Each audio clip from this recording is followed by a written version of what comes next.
Salut Frank! Yes, comment allez-vous en ce retour du congé pascal? Je sais pas si j'ai le droit de le dire, hein, vu que c'est pas laïque, ça. Ouais, j'ai vu passer d'ailleurs un bon meme là-dessus. Je pense que c'est sur Facebook. Si on devient laïque mur à mur, on perd 4 fériés, là. Ouais. Fait que, on va prendre la laïcité de Legault, qui était la laïcité d'avant. La laïcité du bon vieux temps, finalement. Appelons ça des traditions. Ouais, Pâques, Noël, don't touch. Par contre, un petit mois de Ramadan, j'haïrais pas ça. Je vais en parler au boss après, mais encore faut-il que ça soit reconnu. C'est reconnu à la Commission scolaire de Montréal. Tu savais qu'il y avait des fêtes religieuses. Après, toutes les fêtes religieuses sont reconnues à la Commission scolaire de Montréal. Un enfant qui décide de ne pas aller à l'école à cause de ci, ça, la fête du gourou Nanak, le Ramadan, etc. On peut prendre des congés. Je suis pas en train de dire qu'ils sont tous en congé, mais si tu demandes un congé, il ne peut pas être refusé. Sinon, on t'appelle la TVA. Non, mais c'est ça l'histoire. Ils sont fourrés, pareil, hein? C'est ça la twist. Ouais, c'est assez spectaculaire. Ben écoute, j'imagine que vous en avez parlé ce matin là de ce. Écoute, moi, si tu m'avais dit que après s'être fait enfermer en dedans à 8 heures le soir, après s'être fait mettre un passeport vaccinal, regarde, nommez-les toutes, là, je peux vous faire la liste des derniers. Si tu m'avais dit que ça allait être un tweet qui cite un bout d'un texte de Mathieu Bock-Côté qui allait faire sauter un gasket à autant de monde qui était cat lover. Oui. Moi, hier, je voyais ça se dérouler sous mes yeux, là, puis je regardais un peu hypocritement pendant que j'écoutais un film avec ma blonde. Là. Puis là, je voyais, nouveau retweet, nouvelle citation, nouvel commentaire. Puis là, je regardais ça, puis je capotais. Là. Écoute, des alliés naturels de notre bon PM, là, Geneviève Peterson. Hey, franchement, ça n'a pas d'allure d'aller parler de la religion catholique de même. La semaine passée, lui, le PM retweetait elle. On se rappelle qu'il faisait la promotion de ses livres dans une conférence de presse. J'en ai d'autres, là. Un autre ici, un prof à l'université de McGill qui dit « Quel homme d'État médiocre ». Ça, c'est un gars qui tripait ses masques puis toute la patente. Oh oui.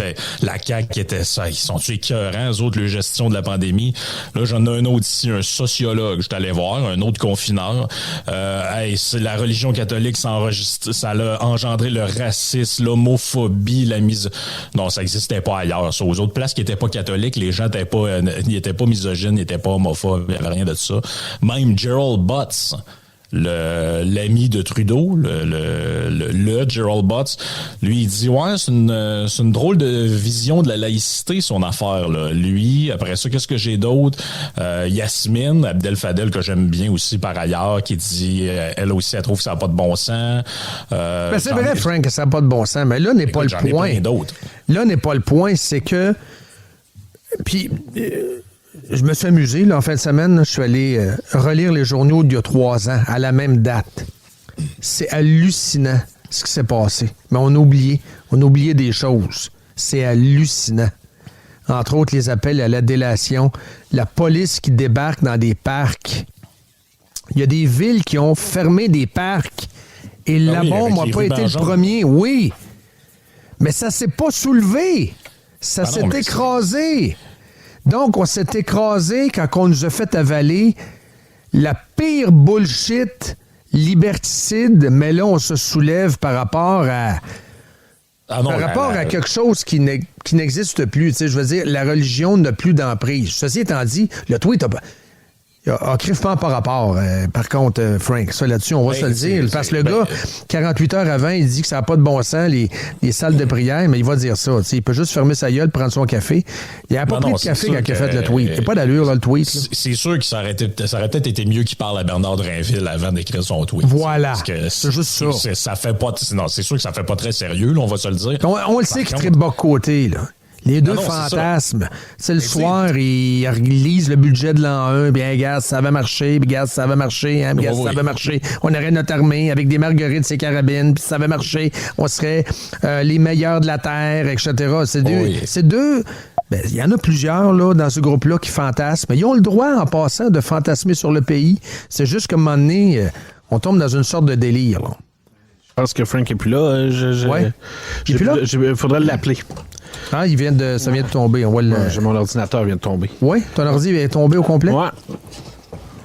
Ça va bien? Oui, ça va.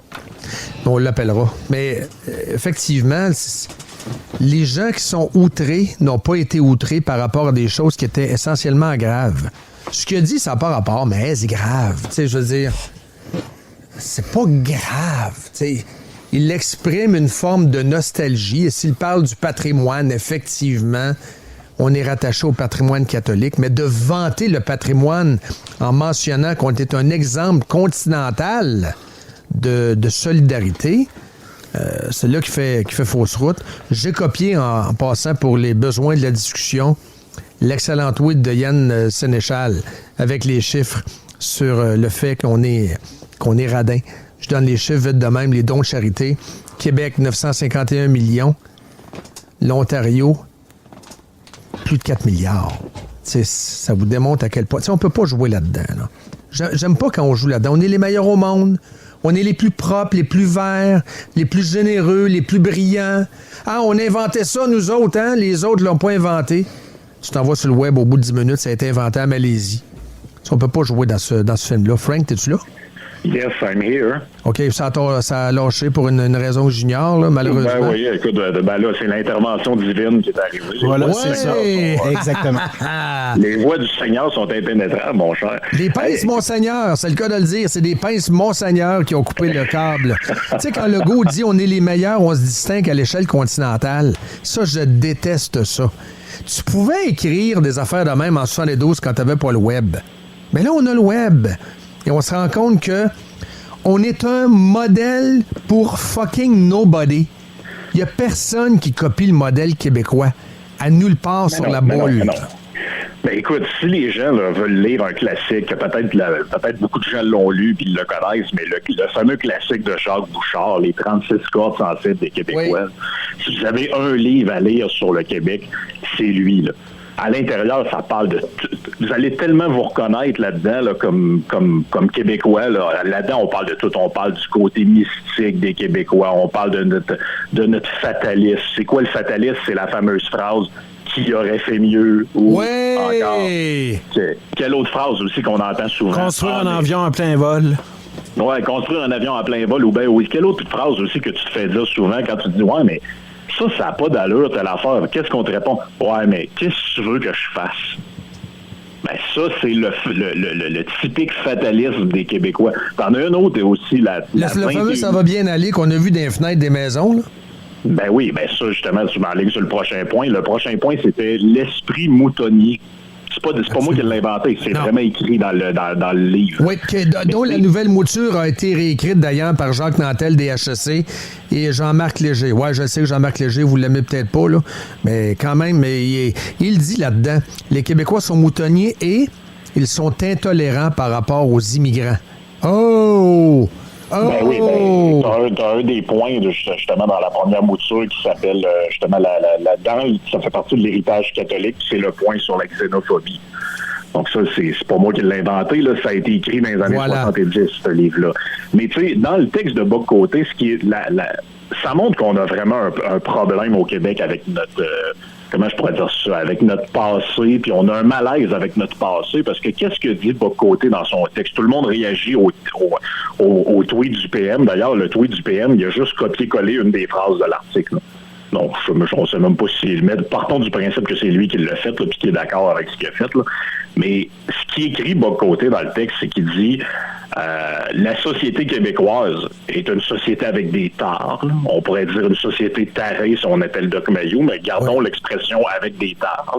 Bon, pourquoi on a ces tares-là? Il dit il y en a une bonne partie qui c'est à cause du catholicisme. On n'aime pas l'argent, on a un problème avec la réussite, on a un problème avec la modernité. Oui. Mais là, tout ce qu'il essaye de faire dans son article, c'est de dire mais il y a quand même eu quelques petits aspects positifs. T'sais, on est solidaires, puis tout ça. Ah non. Bon, est-ce que c'est vrai? Est-ce que c'est pas vrai? Moi, je pense qu'il n'y a pas grand-chose de vrai là-dessus. D'ailleurs, hier, Yann me sortait les chiffres des dons que les citoyens font, puis le Québec est bon dernier. Bon, après, c'est sûr on peut toujours dire que c'est parce qu'on est les plus pauvres de la gang. J'embarque pas là-dedans, en passant. J'embarque pas là-dedans. Le gouvernement vous donne 2500 $ sur votre paye. Qu'est-ce que vous faites avec? Vous donnez-vous à moitié à bouchée généreuse? Non, vous le gardez. Tu sais, je veux dire, c'est pas dans nos gènes. Le communautarisme Et la générosité communautaire, je vais plus le formuler comme ça, la générosité communautaire fait partie du protestantisme. Ça, c'est différent du catholicisme. C'est complètement différent. Protestantisme qui met l'accent sur la valorisation de la réussite, la valorisation de l'éducation. Regardez les résultats des Anglais et des Franco au Québec, complètement différents. Donc, il y a beaucoup de terres, effectivement, qui sont issues. Et là, je ne veux pas revenir sur ce qu'on a jasé dans Légion, mais on pourrait parler également des familles qui sont brisées, des filles et des petits bébés, filles ou garçons là, qui ont été donnés en adoption because la madame, elle a accouché, mais elle n'était pas mariée. Fait que, regarde, c'est un bébé illégitime. Là. Il va aller en enfer si tu le gardes, puis ci, puis ça. Toutes sortes de candidatons, puis de blabla, puis de baratins, là. Ça a brisé le Québec, là. Ça, j'entre même pas là-dedans les abus sexuels. Le Québec est brisé et est une société désavantageusement différente des autres à cause du clergé. C'est plate à dire, ça fait de la peine. Oui, on parle encore français, mais il y a à peu près juste ça. Tu comprends? On a gardé notre français parce qu'on a été isolés. Ben, c'est dur de voir la réalité comme elle est, parce que tu vois d'un côté, tu as des espèces de néo-catholiques, de je sais pas trop quoi, que eux sont comment, que le PM célèbre nos racines, c'est donc bien incroyable. Et de l'autre côté, tu as des commentaires, mais écoute, j'utiliserai même pas de qualificatif pour pas me mettre dans le trouble, mais je sais pas si vous avez vu le tweet de un des députés de Québec solidaire qui dit que le premier ministre est quasiment dans le néo-fascisme, puis... Ça, c'est des folies, là. Moi, parler avec des gens qui sont pas raisonnables, là, je perds mon temps autrement, là. Ben, malheureusement, on essaie d'avoir une discussion raisonnable là-dessus, mais quand tu regardes les commentaires que les gens font, tu te dis, mais ça va. C'est pour ça que je te dis, c'est surprenant que le gasket pète pour quelque chose de, somme toute, bon, le gars a quoté un truc, on peut remettre sur le nez l'incohérence par rapport à la laïcité, on peut remettre sur le nez plein d'affaires, ce qu'on est en train de faire depuis tantôt. Mais là, les réactions, mon gars, tu te dis, OK, parfait, toi, tu te fais enfermer chez vous à 8 heures, il n'y a pas de problème, plus le droit de sortir, ça te prend un code barre, toute la patente, il n'y a pas de problème, il est bon, c'est partout pareil, c'est extraordinaire. Tu sais quoi, Frank? Là, Frank, au final... On a tous raison là, autour de la table. Mais tu sais-tu quoi? Ils ont fait un sondage. En fait, ils n'ont même plus à faire le sondage tellement qu'ils connaissent la clientèle. Tu sais-tu quoi? Ils se sont dit autour de la table, let's go. Tu peux y aller avec le tweet. Jacques et Louise vont être ravis. Ils parlent à leur clientèle. Leur clientèle, Jacques et Louise, là, ils vont pas nécessairement à l'église. Par contre, il y a un crucifix peut-être pas loin, dans un cadre de porte. En tout cas, il y a...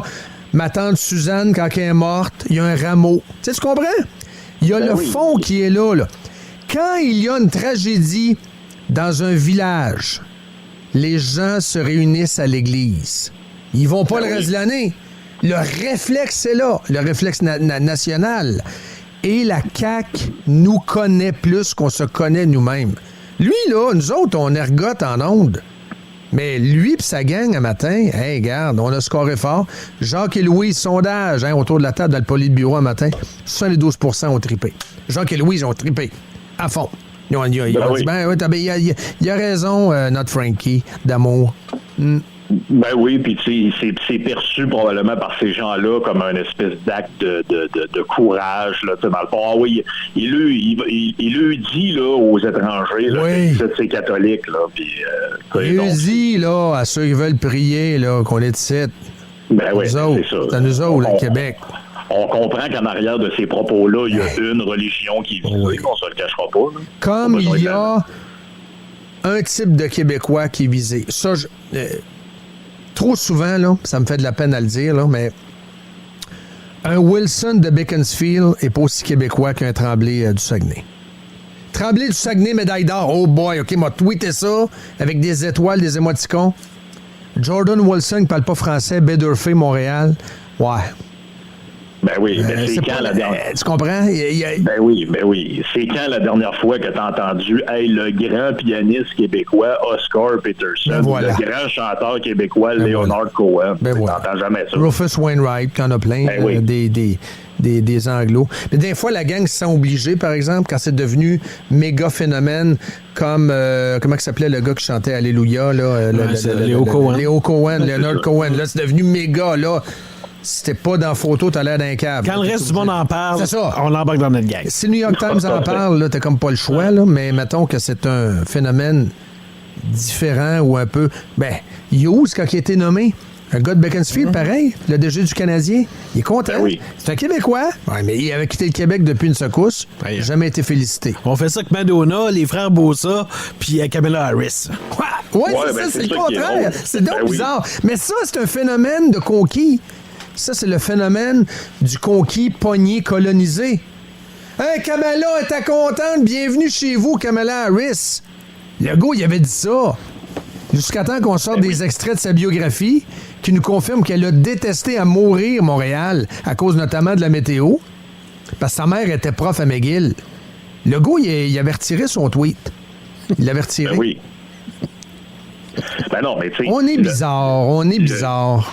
Le tweet, pour conclure là-dessus, le tweet que de Legault dont on parle depuis tout à l'heure, c'est exactement ce que tu viens de dire. Là. C'est cette espèce de vision-là du conquis, parce que dans l'esprit des nationalistes comme lui, comme M. Bock-Côté, comme d'autres, la religion catholique, malgré tous ses défauts, c'est ce qui fait qu'on est encore là. C'est ça dans leur esprit, parce que pour toutes sortes de raisons historiques, on a conservé l'école en français à cause d'un deal entre la religion et le pouvoir britannique, etc. Donc, pour eux autres, toutes les affaires négatifs, bon, ils existent, on les niera pas, là, mais ils sont quand même pas si pires que ça, vu qu'on est encore là puis on a encore notre langue. C'est ça. Les avantages surpassent les inconvénients, mais moi, je maintiens que les inconvénients ont largement surpassé les avantages. Ben là, ça a coûté cher. Ça a coûté très cher, tout ça. Là. Parce que ça a coûté le fait qu'on soit en retard sur bien des autres en termes d'éducation.